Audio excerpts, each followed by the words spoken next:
করিনি বল? একটা রেজাল্ট করেছিস উচ্চ মাধ্যমিকে, মাত্র 99%। এই রেজাল্ট দিয়ে আমি মুখ দেখাবো কি করে লোককে? মা সারাদিন পড়তে বলে, এই করে করে সারা বছর কাটালি।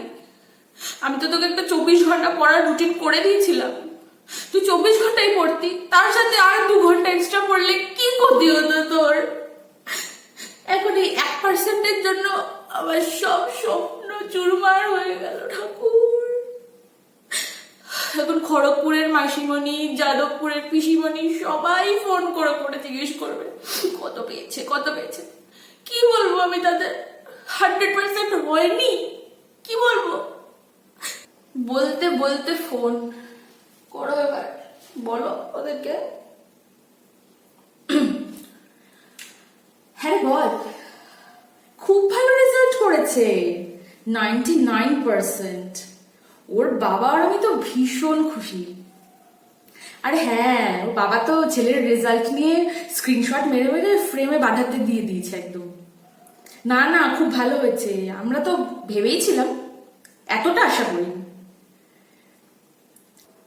কি বললি? টুসুদির মেয়ে 99.99% পেয়েছে?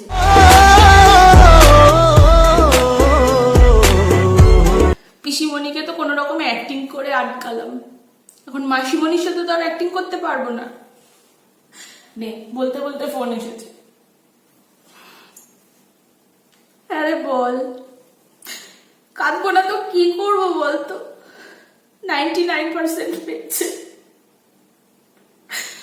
বিশ্বাস কর, কালকে দিনে আমি ঘর দোর সব পরিষ্কার করে রেখেছি, প্রেসের লোক আসবে, সঙ্গে সায়া প্রকাশনী। আমার এই সাফল্যের পেছনে সায়া প্রকাশনীর অবদান অনস্বীকার্য। এসব মুখস্থ অব্দি করিয়ে রেখেছিলাম, মিষ্টি সন্দেশ রসগোল্লা সব ফ্রিজে ভর্তি,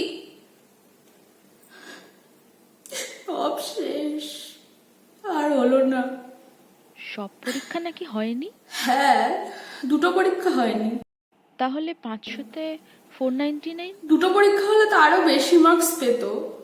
100-র ওপরে? কত? 108? কি? ওকে বল করোনা ভ্যাকসিনটা আবিষ্কার করতে, আমি আসছি।